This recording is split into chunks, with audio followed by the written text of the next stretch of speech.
Good afternoon, students. We had completed the chapter 3 in geography drainage. All important topics covered by me, and I hope you all are noted that. Now, here the time was as answer the following question. Now we are starting with the exercise with brief answers, means it's a short answer type questions.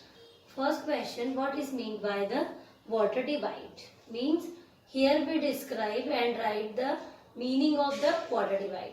Any upland or elevated land or a mountain separating two adjoining drainage, means here we write about the two water bodies or river pattern that adjoin two adjoining drainage basin is known as water divide. Here basin means the area covered by that particular river, and these river divide their water in different parts of land. That's called water divide. An example of water divide is the Western Ghats. Now the next question is, which is the largest river basin in India? So the Ganga river basin is the largest river basin because this river covered by from Gangotri Glacier to Bay of Bengal in Sundarban Delta. It covered by a long journey and large of agriculture land. That's why it's called largest river basin of India. Next question is, where do the rivers Indus and Ganga have their origin? So here we write the places of Indus and Ganga. The Indus river has its origin in Tibet near the Mansarovar lake. We had already discussed about in the previous videos. And the Ganga river basin or river has its origin in Gangotri glacier in Uttarakhand. So this is very easy. Indus from Tibet near Mansarovar and Ganga near Gangotri to at Uttarakhand state. Next, name the two head streams of Ganga. Where do they meet to form Ganga? Means that place. What we are writing here? We are writing here that place. There are two different streams meet and form the Ganga river. So Alaknanda and Bhagirathi are two head streams of Ganga. They both meet to form the Ganga at Devprayag. Means at Devprayag we call these two rivers Sangam, the name that what we call the Ganga. So I hope you understand properly. These are the 4 short questions of this chapter drainage, and you can write it properly. This is very important questions, and our other questions, short questions are remaining. So we will discuss in the next videos. Thank you. Stay safe. Now we are discussing about the question answers of chapter 3 drainage, and we had completed 3 to 4 questions yesterday in previous video. Now you can see here are only 2 questions. Because of it you can write it, learn.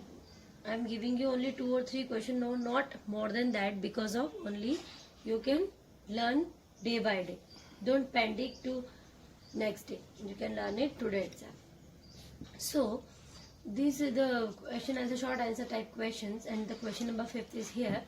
Why does the Brahmaputra in its Tibetan part have less silt despite a longer course? We all are very much familiar about the Brahmaputra river.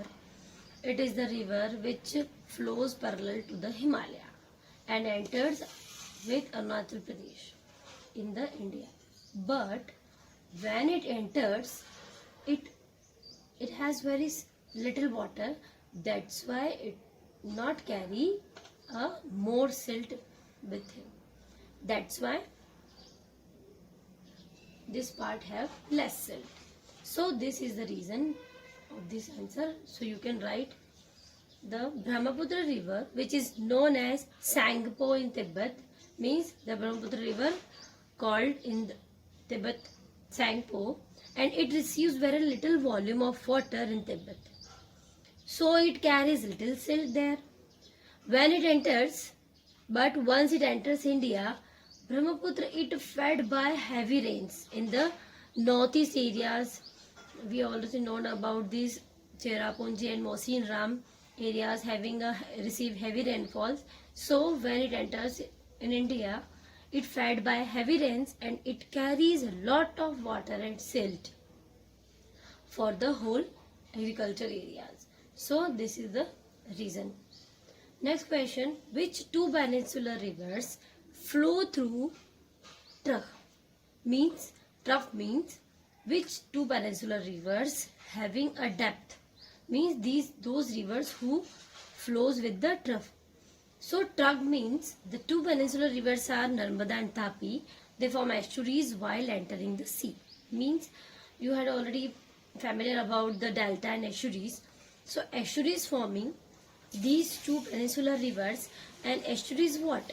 Means these two rivers, peninsular rivers Narmada and Tapi, forming the trough. Trough means rivers having a depth area, means not a flow on the surface, it having a depth area. That's why it's forming estuaries, and that's why we are calling that trough. So it forms the trough. So these two rivers are forming trough. So I hope you understand. This is two question only. You can learn it, write it. Thank you. Stay safe.